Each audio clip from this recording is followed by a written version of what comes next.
ஆண்டவராகிய இயேசு கிறிஸ்துவின் நாம் மையப்படுவதாக இந்த காலைவெளியிலே உங்கள் யாவரையும் பார்ப்பதில் மிகுந்த சந்தோஷம். பைபிள் எனக்கு ரொம்ப பிடிச்ச வசனங்களில் ஒரு வசனம். அது தாவீது ரொம்ப அழகாக ஒரு ஜெபமாக பண்ணுறார். நான் அடிக்கடி என் ஜெபம் பண்ணியிருக்கிறேன். 143 சங்கீதத்தினுடைய 10ஆம் வசனம். உமக்கு பிரியமானதை செய்ய எனக்கு கற்றுத்தாகும். உங்களுடைய நல்ல ஆவி என்னை செவையான வழியில் நடத்துவாராக. என்ன ஒரு பியூட்டிஃபுல்லான ஒரு ஜெபம் பாருங்கள். உமக்கு பிரியமானதே செய்ய எனக்கு கற்றுத்தாங்கப்பா.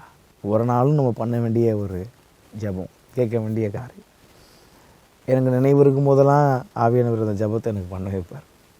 எனக்கு மைண்டில் அடிக்கடி எப்பயாவது வரும்போதெல்லாம் ஜெபத்தை பண்ண வைப்பார்.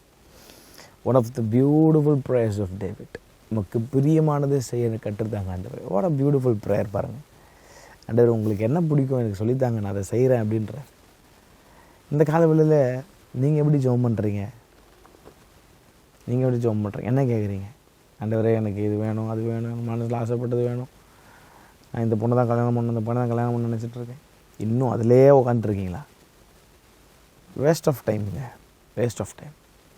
எல்லாத்தையும் ஒரு பக்கம் வச்சுட்டு நீங்கள் பண்ண வேண்டிய ஒரே ஒரு ஜெபம். ஆண்டவர் ரொம்ப ப்ளீஸ் ஆயிடுவார் அந்த ஜெபத்தை பண்ணிங்கன்னா. எவ்வளோ ஒரு அழகான தாழ்மையான ஜெபம் பாருங்களேன்.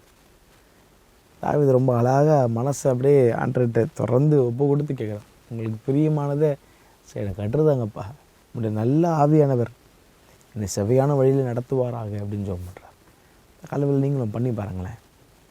அவர் சித்தத்தின்படி உங்களை நடத்துவார். அவர் சித்தத்தின்படி உங்களை நடத்தும் போது உங்களை நேராக கருத்தர் எங்கே கொண்டு போவார்னா இந்த ப்ராமிஸுடைய ஃபுல்ஃபில்மெண்ட்டு கொண்டு போவார். அவர் உங்கள் வாழ்க்கையில் நினச்சிருக்கிற காரியம் அப்படியே நடக்கும். அப்படியே ஒரு இடத்துல ஒரு நாள் வந்து அது பிளாசம் ஆகி ஒரு அழகான ஒரு மரமாக, ஒரு ஒளிவு மரமாக நீங்கள் மாறுவீங்க. நிறைய நேரத்தில் நல்ல வாழ்க்கை ஆரம்பிக்கிறோம், நல்லா வருது, அந்த செடி நல்லா வளருது, நடுவில் எங்கேயோ ஒரு கட்டு, அந்த வாலி பாய்ஸ் வரும்போது எங்கேயோ ஒரு ட்ராக் சேஞ்ச் ஆகிடுது. அப்படியே அந்த நல்லா வளர வேண்டிய மரம் பட்டு போயிடுது, வேற எங்கேயோ ஃபோக்கஸ் போயிடுது. இன்றைக்கி ஆண்டர்கிட்ட கேட்குறீங்களா? ஆண்டவரே உங்களுக்கு பிரியமானது சரி எனக்கு கற்றுத்தாங்க ஏசப்பா அப்படின்னு கேட்டு பாருங்களேன்.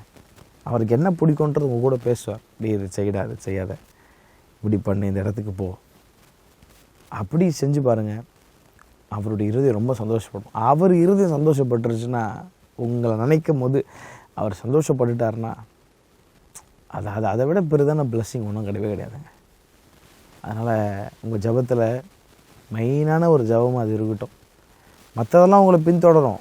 முதலாவது நீங்கள் கர்த்தரை தேடும் போது, அவருடைய சித்தத்தை, அவர் இருதயத்தை தேடும் போது மற்றதெல்லாம் உங்களை பின்தொடரும். அதை குறித்து கவலைப்படாதீங்க. கர்த்தர் தாமே உங்களை எவரையும் ஆசீர்வதிப்பாராக. Have a blessed day. God bless you.